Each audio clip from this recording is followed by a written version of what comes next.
Hi there, I'm Sam, and just yesterday I got the biggest work promotion of my life. Despite this huge success, it had actually been quite the rough journey, especially since growing up. I never had that many supportive figures there to help me. But here's my story from the start, and how I managed to push through, get rid of my toxic family, and become successful. I was adopted at a young age by a woman named Leslie and a man named Robert. They'd already had a son who was about the same age as me, and his name was Marcos. I can't remember too much of my childhood because as a kid, there's not really much you'd notice. There was only one thing that I found a little strange. Marcos received new gifts every year for his birthday, but I would get really shabby and tiny gifts. Often I'd get just a slice of cake and nothing else though. But this is the least of the problems I would soon have. Marcos and I started school together when we were 6. Things just took an even worse tumble from there. For whatever reason, I just wasn't as smart as my brother.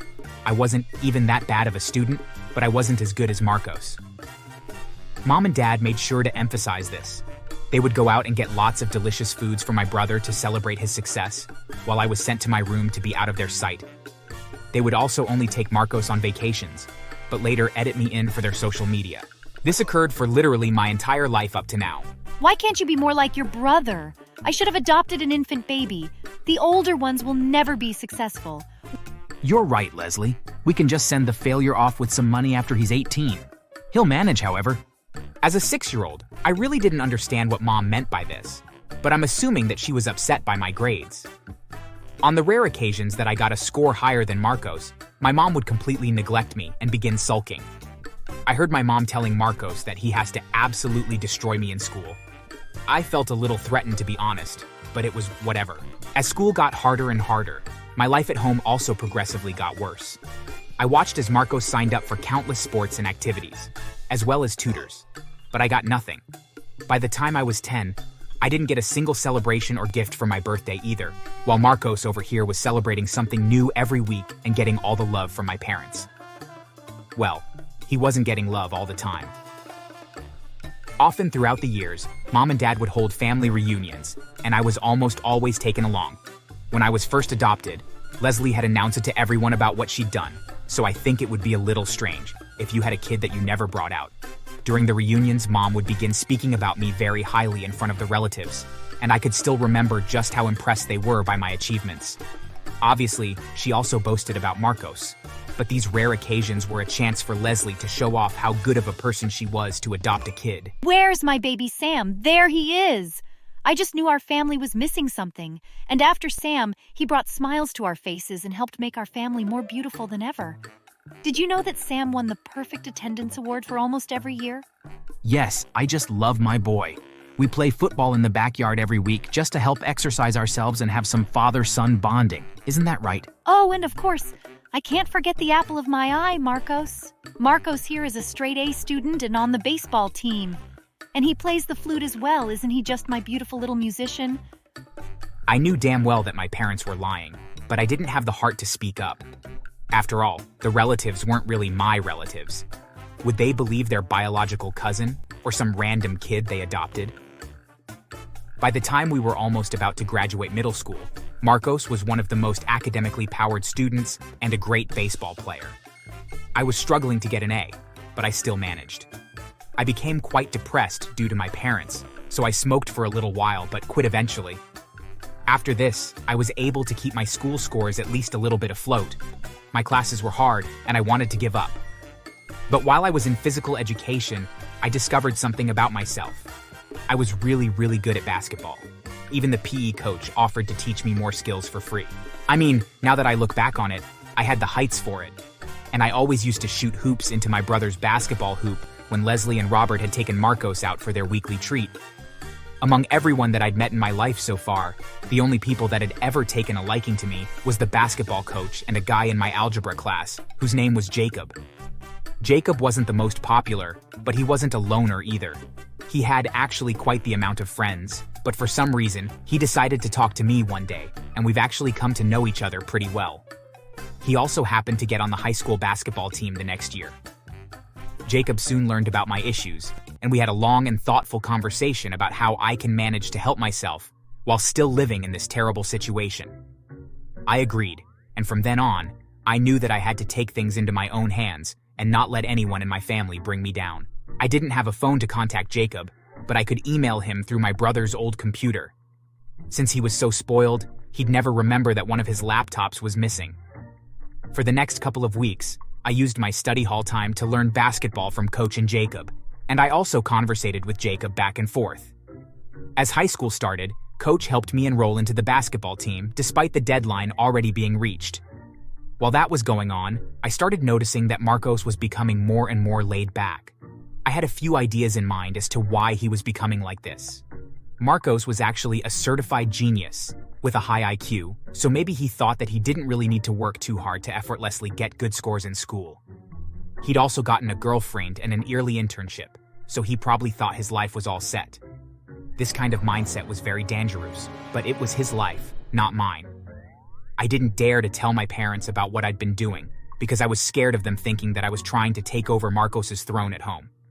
So I just kept to myself by playing basketball with Jacob and making sure my schoolwork was all done. At this point, Marcos had really become somewhat of a failure. But for some reason, Leslie and Robert hadn't noticed at all. It wasn't like Marcos was failing classes miserably, but it was evident that he would do the bare minimum for classes.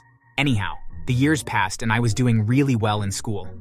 I learned how to study efficiently so that I could get the highest grades possible, and it did work. I also managed to sneak out of my family's house every night to hang out with Jacob, who also gave me a phone for my birthday. I'm so grateful for him. The sneaking out part might not be a very good student-like trait, but I still did it nevertheless. I was becoming one of Jacob's closest friends, and we had so much fun just having talks throughout the late nights. So, are you ready for graduation? What are you gonna do in college? You know, I'm honestly a little scared to graduate, but at least I'll get away from Leslie and Robert. As for college, I'm going for computer science. You? Same, but I'm going for bioengineering. I'm pretty decent at biology, so I'll shoot for that. Our school's basketball team did very well every year, and I was even promoted to be the leader with Jacob during our senior year. We won championship after championship, and everything felt like a fever dream. Although my home life was still incredibly dull, I tried as hard as I could to get past. I graduated high school with a 5.0 GPA, and through basketball, I was able to get a full scholarship to my dream university.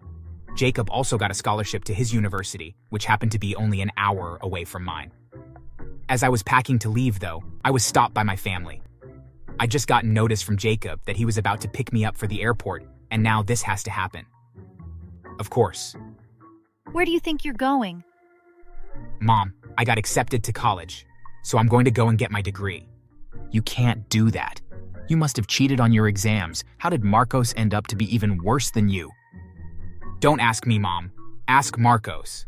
While you decided to neglect me for all these years of my life, I've been using my time wisely and learning how to take care of myself. Goodbye, Mom and Dad. I loved you, but I'm sure you didn't love me. Whatever. We never wanted you here in the first place. You're probably going to just sleep around with girls the whole time and end up failing. We don't need the loser that you are. Goodness. I felt kicked for the first time in a while, but this was the last time I planned on ever seeing them again. That was a good thing. As I stormed out of the house with my belongings, Jacob had just pulled up to the driveway. I got in and explained the whole situation. Jacob calmed me down after a bit, and we caught our plane to the city that our universities were at. From then on, the two of us rented a home together, and life became absolute heaven. I wasn't living with the narcissistic weight of my parents on my back. Eventually, 4 long years of schooling had passed, and I finally earned my degrees, finding a good job fairly quickly. Jacob did too, and we were both so extremely successful. We both decided not to find partners yet, but instead kept each other company until our jobs were fully stable. This was fine by both of us, and as time went on, I was almost healed from the neglect I had faced so long ago. One day, I found a post that was made by Leslie. It was a whole sob story on how her son had become addicted to drugs and alcohol. Since his failure to get accepted into any schools, he had even sold the parents' car, and one day, after so much alcohol, he burned down part of their house. He was enrolled into community college, but even then, became too tired to go. I felt a bit sad, but I think that Leslie and Roberts let their son have too much for only a little bit of work. I privately messaged the account and sent a photo of me and my promotion. There was an immediate response from my mom begging to send over money to help her family. I read the message and tried not to smile. Sorry, Mom, but you never helped me. So why would I do that now? Thanks for listening. Please comment and share your thoughts.